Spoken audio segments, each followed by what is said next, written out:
जय Hind everyone, welcome to force defence academy. So हमारी जो सीरीज थी which we have started CDS current affairs, तो उसको कंटिन्यू करते हुए आज का हमारा थर्ड लेक्चर होने वाला है, in which will be again discussing some important questions जो आपके करंट अफेयर्स प्लस स्टैटिक को बहुत ज़्यादा रिलेट करते हैं, और ये भी आपके एकदम पीवाईक्यू लाइन बेस्ड होंगे जिस तरीके के एग्जाम में बार बार क्वेश्चंस पूछे गए। Okay, so let's start. पहला क्वेश्चन देखते हैं हम क्या बोल रहे हैं।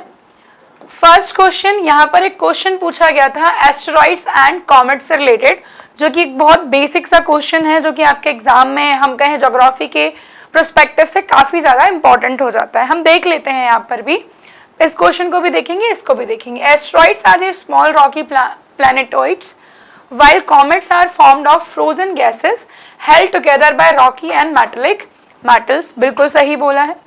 Asteroids found mostly between the orbit of Jupiter and Mars, while the comets are mostly found between Venus and Mercury। So ये वाला स्टेटमेंट रॉन्ग हो जाता है, ये आधा सही है।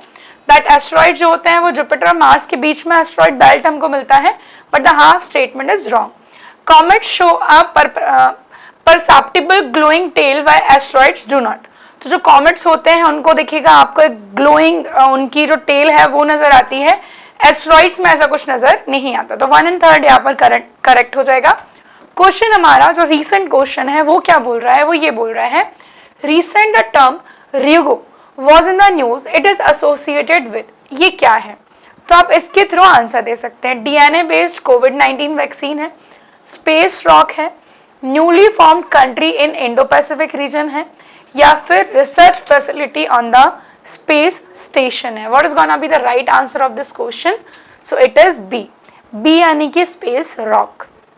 रिसेंटली नासा यानी कि national aeronautic space administration which is the space agency of America received its first sample of asteroid Ryugu which was returned to earth by Japan Aerospace Exploration Agencies, है ना।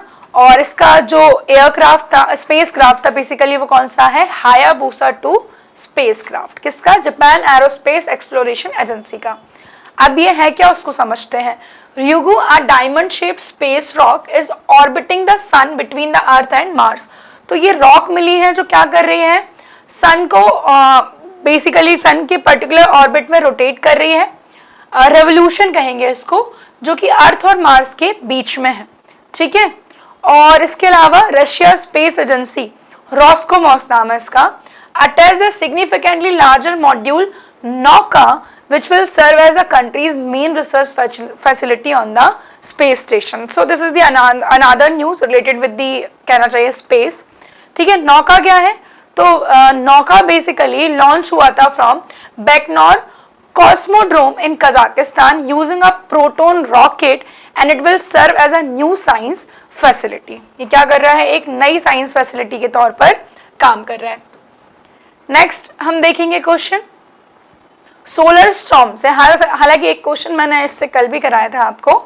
अगेन जियोमैग्नेटिक स्टॉर्म से related question है that geomagnetic storms do not interfere with the high frequency radio communication and GPS navigation system. So जो geomagnetic storms हैं वो interfere नहीं करते हैं किससे, हाई फ्रिक्वेंसी की जो रेडियो कम्युनिकेशन वेव्स होती है और जीपीएस जो नेविगेशन सिस्टम है उससे। इसके बाद aircraft flights, power grids and space exploration programmes are not vulnerable to geomagnetic storms. इसमें से करेक्ट पूछा है ना। हमें ये भी ध्यान रखना है कि स्टेटमेंट्स जो पूछे जा रहे हैं whether they are about correct statements और अबाउट इनकरेक्ट स्टेटमेंट्स। तो कौन कौन से यहाँ पर सही हैं, ये हमें जवाब देना है। 1, 2, both 1 and 2, या फिर neither 1 neither 2। So the answer of this question is C, both statement 1 and 2 are incorrect, ठीक है। अब यहाँ पर there must be क्या होना चाहिए, देखते हैं। देखो इनकरेक्ट बोला है, a solar flare is an intense burst of radiation coming from release of magnetic energy associated with sunspots। Flare are our solar system's largest explosive events। They are seen as bright areas on the sun and they can last from minutes to hours। Solar flares impact Earth only when they occur on the side of the sun facing the earth, है ना, because flares are made up of photons, they travel out directly from the flare side, so if we can see the flare we can be impacted by it also. The earth's magnetosphere is created by our magnetic field and protect us from most of the particles the sun emits. sun जो particles को emit करता है उससे हमें बचाता है, ठीक है। इसके अलावा high speed streams arrive at earth, it buffets the magnetosphere. If the arriving solar magnetic field is directed southward, it interacts strongly with the oppositely oriented magnetic field, ठीक है। तो एक जोग्राफिकल फेनोमेना हमको मिल जाएगा यहाँ पर ना। स्टेटमेंट या तो आप ये कर दो कि इनकरेक्ट कौन सा पूछा है तो आंसर सी लगा दो, या फिर अगर करेक्ट पूछा है तो आंसर क्या लगा दो, डी लगा दो, क्योंकि दोनों ही स्टेटमेंट हमें क्या मिल रहे हैं, इनकरेक्ट मिल रहे हैं, ठीक है। चलिए, solar storms, again magnetic plasma ejected at a great speed from the solar surface, they occur during the release of magnetic energy associated with the sun spots. sun के जो spots हैं उनमें से जो magnetic energy release होती है उससे associated है। they can hit operations of space dependent services like global positioning system, वहाँ लिखा था not affecting the global positioning system, radio and satellite communications, geomagnetic storms interfere with the high frequency radio waves, है ना। जो statements लिखे थे दोनों क्या है, wrong है। नेक्स्ट हम आते हैं आर्टेमिस अकॉर्ड्स। अब इस नाम से मैं आपको बता दूं, आर्टेमिस अकॉर्ड जो है वो तो हम पढ़ेंगे। आर्टेमिस एक मून मिशन भी है नासा का, याद रखिएगा। अब आप यहाँ पर देख सकते हैं स्पेस क्राफ्ट से क्वेश्चन पूछा गया है, ठीक है, किस के लिए, मतलब ये पर्पस पूछा गया है उनका, वैसे ही कुछ हम यहाँ पर देखने वाले हैं। Artemis accords reinforce and implement the 1967 treaty on principle governing the activities of states in the exploration and use of outer space। क्या बात कर रहे हैं, ये बोल रहे हैं कि जो आर्टेमिस अकॉर्ड्स है वो क्या कर रहा है, इम्प्लीमेंट कर रहा है एक ट्रीटी को, विच इज द ट्रीटी ऑफ 1967, जो क्या कर रही है, प्रिंसिपल बता रही है regarding the governing of the activities. जो भी स्टेट्स अपने आउटर स्पेस के एक्सप्लोरेशन के लिए काम कर रहे हैं तो वो इसके अकॉर्डिंग ही काम करेंगे। India is one of the founding member of the nations that have signed the Artemis Accord। India जो है फाउंडिंग मेंबर है जिन्होंने आर्टेमिस अकॉर्ड्स को साइन किया है। And third is Artemis Accords will be the broadest and most diverse international human space exploration program in the history। तो ये क्या बोल रहे हैं, लार्जेस्ट बात कर रहे हैं इसकी। तो कौन कौन से स्टेटमेंट सही हैं, तो यहाँ पर आंसर मिलेगा आपको डी, यानी कि 1 एंड 3, मतलब कि रॉन्ग कौन सा हो गया, सेकेंड वाला, that India is not the founding member of Artemis accord. Let's discuss. First statement is correct. Through Artemis accord NASA, again USA की space agency, aims to land the first women and the first person of color on the moon, heralding a new era for space exploration and utilization. NASA announced it was establishing the Artemis Accord earlier this year to guide the future cooperative activities to be implemented through bilateral agreement that will describe the responsibilities and other legal provisions. Simple सी बात है, इस treaty को यहाँ पर explain किया जा रहा है। फिर वही बात आ गई that Artemis accord reinforce the treaty, जो कि क्या कर रहा है, एक्टिविटीज की बात बता रहा है कि आप अगर आउटर स्पेस के एक्सप्लोरेशन के लिए काम कर रहे हो तो। And last is they also reinforce the commitment by the US and partner nations to the registration convention agreement on the rescue of astronauts and other norms of behavior that NASA and its partners have supported, including the public release of scientific data. So these are the further provisions of Artemis Accords. Statement second is incorrect because ना तो India is a founding member, ना ही India is a member of this, है ना। Australia, यहाँ पर हम बात करें Australia, Canada, Italy, Japan, Luxembourg, UAE, UK and USA, these are the founding members of Artemis Accords. Statement third is correct that the Artemis Accord will be the broadest and most diverse international human space exploration program in the history। अभी तक का सबसे broadest होने वाला है।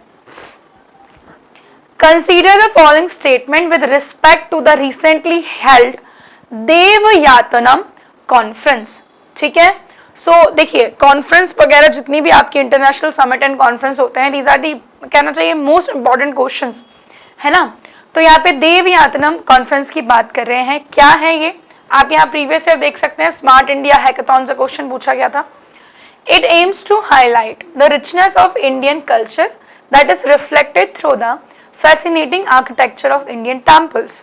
ठीक है, तो हमारी जो कल्चर की रिचनेस है जो कि फैसिनेट कर रही है architecture of the Indian temples, it was held at the temple town of India Madurai. Madurai is known as temple town of India and it is a part of the celebration under Azadi Ka Amrit Mahotsav organized by the Ministry of Culture. What is going to be the answer of this question? So it is answer C. C यानी कि 1 and 3, मतलब कि गलत क्या हो जाएगा, है ना, करेक्ट ही पूछा है ना यहाँ पे कि भैया मदुरई में तो नहीं हुआ, कहाँ हुआ है ये देखते हैं, है ना। The inaugural conference was held at Hampi Karnataka, ना कि Madurai. Okay, Devyatanam, an odyssey of Indian temple architecture. The conference aimed to deliberate upon the philosophical, religious, social, economical, technical, scientific, art and architectural aspects of Indian temples. Nagara style, Dravida style, Kalinga style, Visara style, इन सभी styles को क्या कर रहे हैं, fascinate कर रहे हैं। And Hampi UNESCO की वर्ल्ड हेरिटेज साइट है, आपको पता ही है, टेम्पल्स के लिए फेमस है, विजयनगर एम्पायर के टाइम से। Hampi was the capital, same thing is written over here. Statement third is correct, that the conference was conducted under the Azadi Ka Amrit Mahotsav, Ministry of Culture. Which of the following statement is incorrect with reference to the Permanent Indus Commission? This question is, मतलब अभी सबसे ज्यादा अगर आप देखें तो Indus Water Treaty is in the news, ठीक है। The Permanent Indus Commission is a bilateral commission of officials from India and Pakistan. First of all, you need to know that what is Indus Water Treaty. किन किन countries के बीच में कब sign हुई, क्या ये ट्रीटी है, वो सारा हम समझेंगे, ठीक है। Created to implement and manage goals of the Indus Water Treaty in 1960. इसको Indus Water Treaty के प्रोविजंस को मैनेज करने के लिए 1960 में बनाया गया। Under the Indus Water Treaty, it is mandatory to hold meeting at least once every 2 years ending March 31st. हर 2 साल में एटलीस्ट एक बार मीटिंग होनी चाहिए। Under the treaty India has control over water flowing in the eastern rivers Beas, Ravi and Sutlej. India has the highest right to generate hydroelectricity from the west flowing rivers like Indus, Chenab and Jhelum. ठीक है, incorrect statement पूछा है इस commission से related, ये हमें बताना है। ठीक है, आप देख सकते हो इंडस की ट्रिब्यूटरी से यहाँ पे क्वेश्चन पूछा गया है। सो यहाँ पर अगर हम बात करें, आंसर होगा हमारा बी, यानी कि ये वाला। Under the Indus water treaty it is mandatory to hold a meeting at least once every 2 years ending March 31st. That means this one is wrong.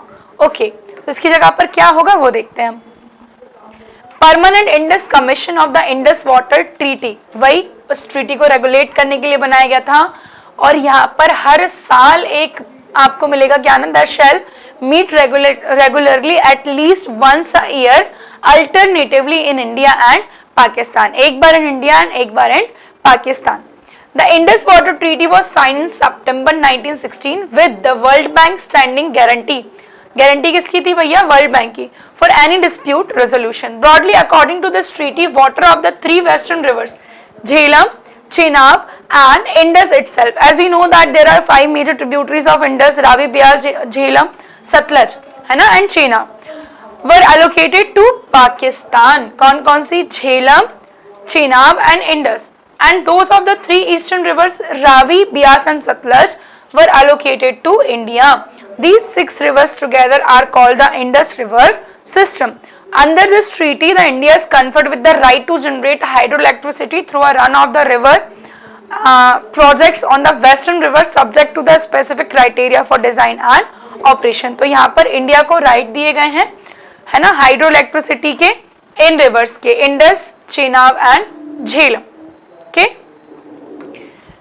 This was the Indus Water Treaty. आपको सब कुछ याद रखना है इसके बारे में। This is about the distribution of the water of Indus and its distributaries between India and Pakistan. That was signed on September 19, 1960. है ना, गारंटर कौन था भैया, वर्ल्ड बैंक था। Partition of India cut across the Indus River basin which has the Indus River और उसकी 5 tributaries. As we can see, there is a Mansarovar lake और यहाँ से आपको मिलेगा, यहाँ से ओरिजिनेट हो रही है river Indus. There are 5 major tributaries, Chenab, Jhelum, Ravi, Beas and Sutlej. These are 5 major tributaries. ठीक है, यहाँ पे हम देख सकते हैं बगलिहार डैम है in between India and Pakistan on the Chenab river. India's rights over these rivers limited, can set up certain irrigation, run of the river power plants, very limited storage, मतलब बहुत लिमिट कर रखा है वेस्टर्न पे, ईस्टर्न पे तो हमारा है। सो यहाँ पर इंडस वाटर कमीशन बनाया गया था और याद रखिएगा हर एक साल में एक मीटिंग होगी, अल्टरनेटिवली एक साल इन इंडिया एंड एक साल इन पाकिस्तान। ठीक है, and this is about the permanent commission. मैं आपको पीडीएफ प्रोवाइड करा दूंगी एंड आप थोड़ा सा इसको एक बार गो थ्रू हो जाना। The Nagorno Karabakh region is related to which of the following. ठीक है, सो इसके बारे में अगर हम बात करें, यहाँ पे आप देख सकते हैं इस तरीके के question community related, region related questions पूछ लिए जाते हैं। Mining of uranium in the Central Asian region, territorial dispute between Armenia and Azerbaijan. आपको बता दो आर्मेनिया इज अ कंट्री जिसने इंडिया से पिनाका रॉकेट सिस्टम लिया है और पिनाका आपके एग्जाम में पूछा जा चुका है। The eastern zone of Ukraine bordered by the Russia and India's largest and richest sandstone type uranium deposit in the north eastern region. As you know कि अभी थोड़े टाइम पहले लिथियम रिजर्व्स मिले हैं जम्मू एंड कश्मीर में।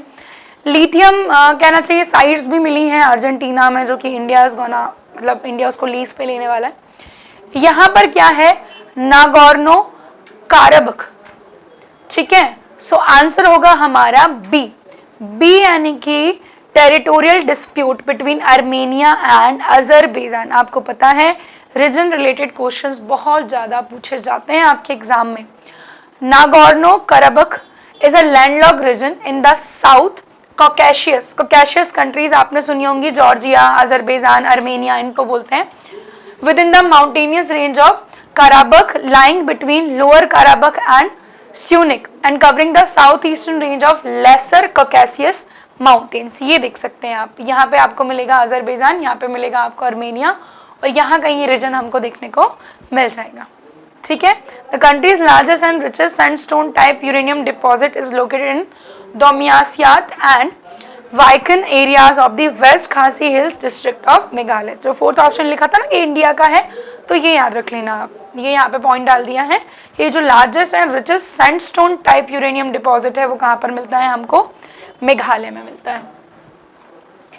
The Belovezh accord is related to, Belovezh accord जो है वो किससे रिलेटेड है, the unification of East Germany and West Germany, Ukraine's formal induction in the NATO group, the disintegration of the former USSR and India's recognition of Belarus as a sovereign country.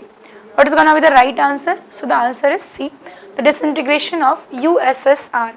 In December 1991, the leader of 3 Soviet republics, Russia, Ukraine and Belarus, signed a Beloves Accord announcing that the USSR ceased to exist. खत्म कर दी इसकी existence.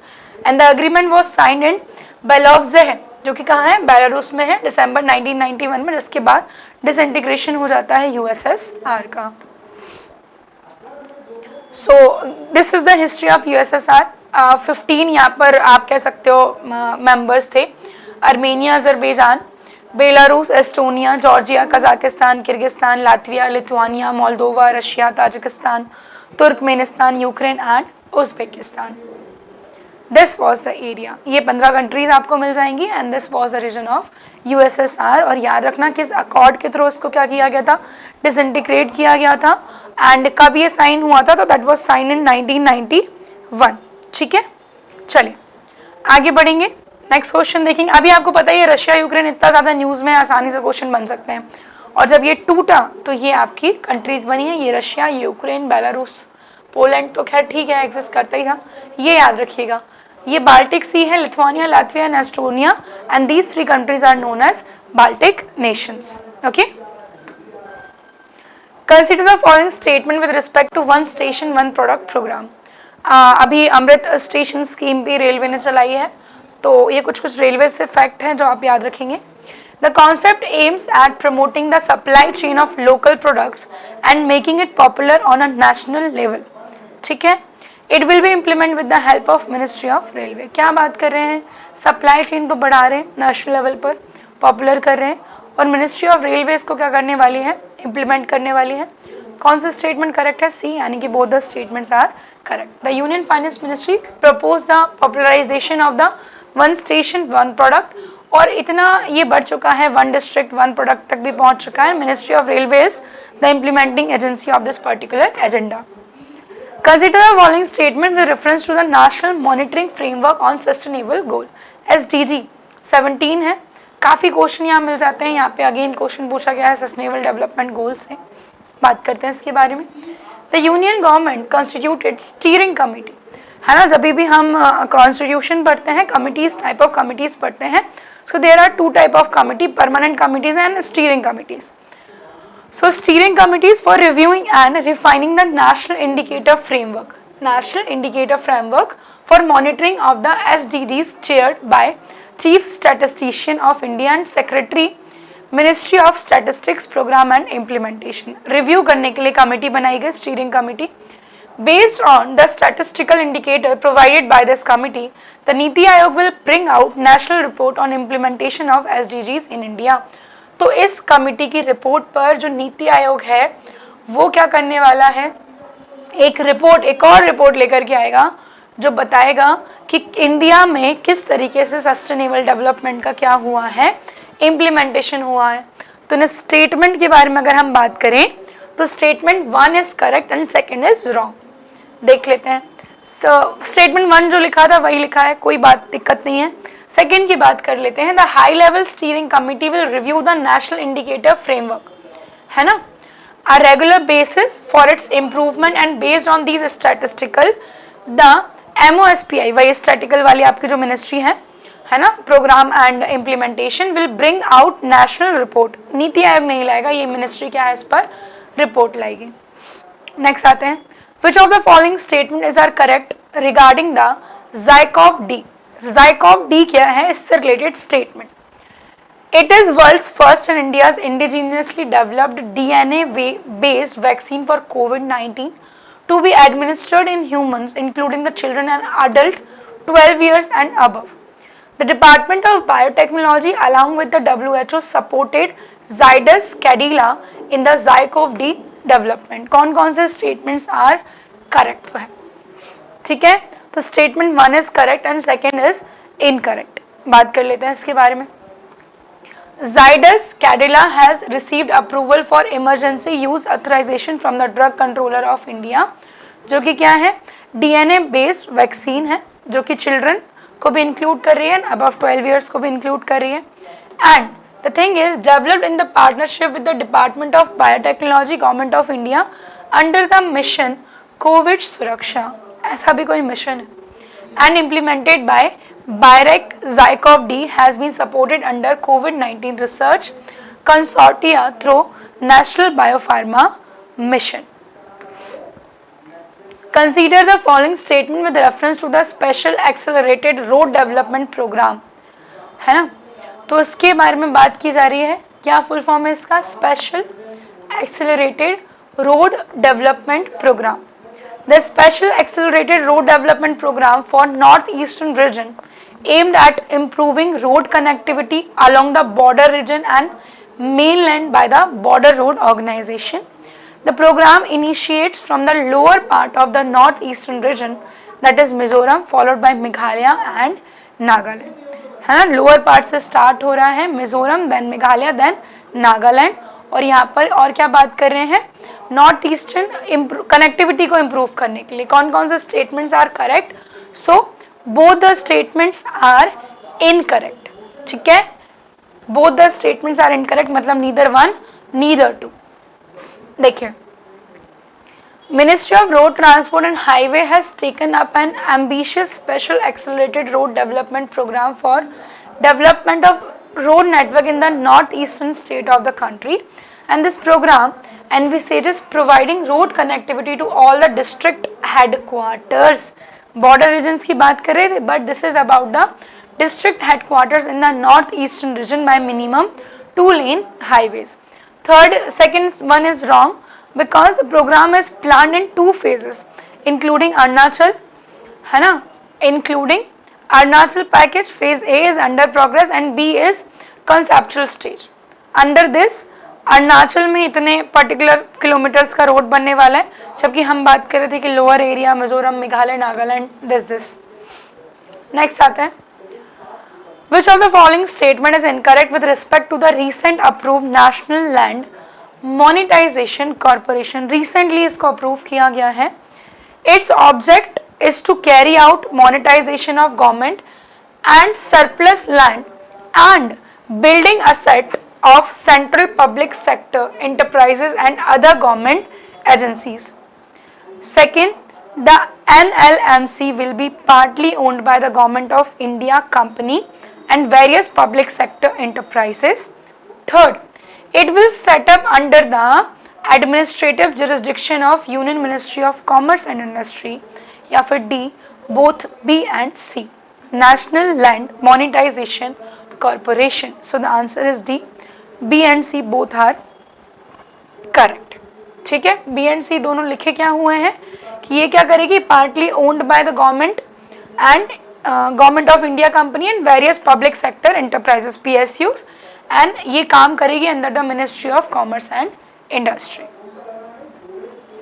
Free trade agreement मतलब क्या ही बोलूँ इसके बारे में, तो क्वेश्चन आना मतलब एक वैसा लग रहा है कि हाँ प्रोबेबिलिटी बहुत बहुत बहुत ज़्यादा है यहाँ से क्वेश्चन बनने की।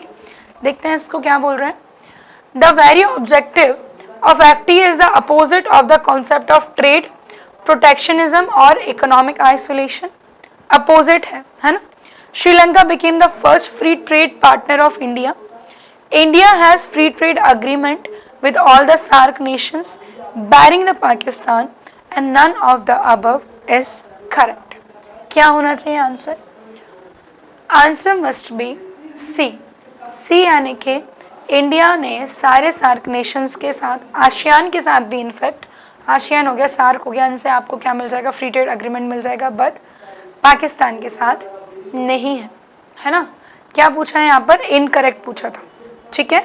India has free trade agreement with all the SAARC nations barring the Pakistan. So the incorrect one is C. India signed its first trade agreement with Sri Lanka.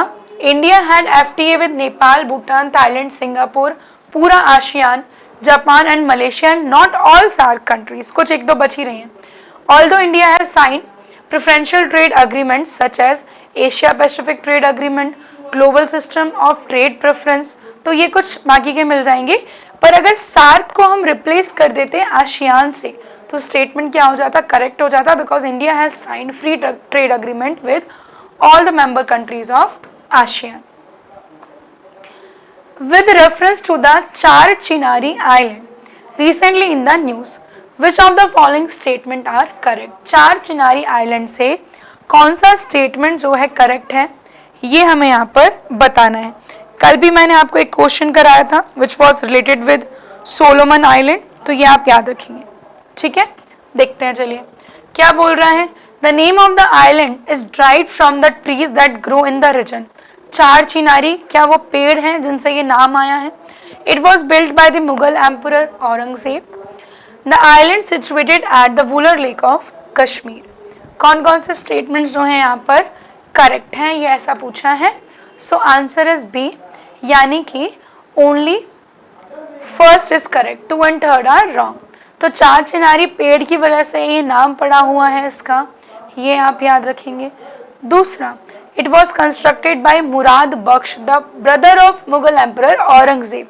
And तीसरा, चार चिनार आइलैंड डल lake के पास है, ना कि Wular lake के पास। Okay, next question. Which of the following statement is incorrect with reference to the विज्ञान सर्वत्र पूज्यते प्रोग्राम? विज्ञान सर्वत्र पूज्यते प्रोग्राम से रिलेटेड जो क्वेश्चन है, मतलब जो स्टेटमेंट करेक्ट है, वो हमें यहाँ पर बताना है। तो अगेन मैंने आपसे थोड़ी देर पहले ही कहा था कि जितने भी आपको कॉन्फ्रेंसेस मिलेंगे, वेदर दे आर नेशनल और इंटरनेशनल, ये इंपॉर्टेंट है आपके एग्जाम परस्पेक्टिव से। It is held across 75 centers in the country to celebrate the science and technology achievement of India over the past 75 years. पिछले 75 सालों में जो हमारे अचीवमेंट रहे हैं related to science and technology.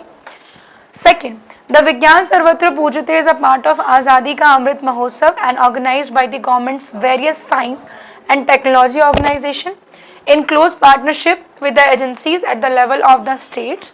Third, the Council for Scientific and Industrial Research coordinating agency है इस program की. As a part of the program, a science and technology mega expo and a national science book fair is being held in Delhi. Incorrect statement पूछा था, so answer होगा हमारा C, यानी कि this one is wrong. Council of Scientific and Industrial Research, CSIR is not the coordinating agency of this program. Discuss करेंगे इसके बारे में. एक वही the government of India is holding a year long programme जो कि आज़ादी का अमृत महोत्सव के अंदर है. 75 सालों में साइंस एंड टेक्नोलॉजी में जो भी हमारे अचीवमेंट्स रहे हैं उसके लिए है जवाहरलाल नेहरू स्टेडियम दिल्ली में इसको ऑर्गेनाइज किया गया. साइंस बुक फेयर भी यहाँ पर हमें मिला है.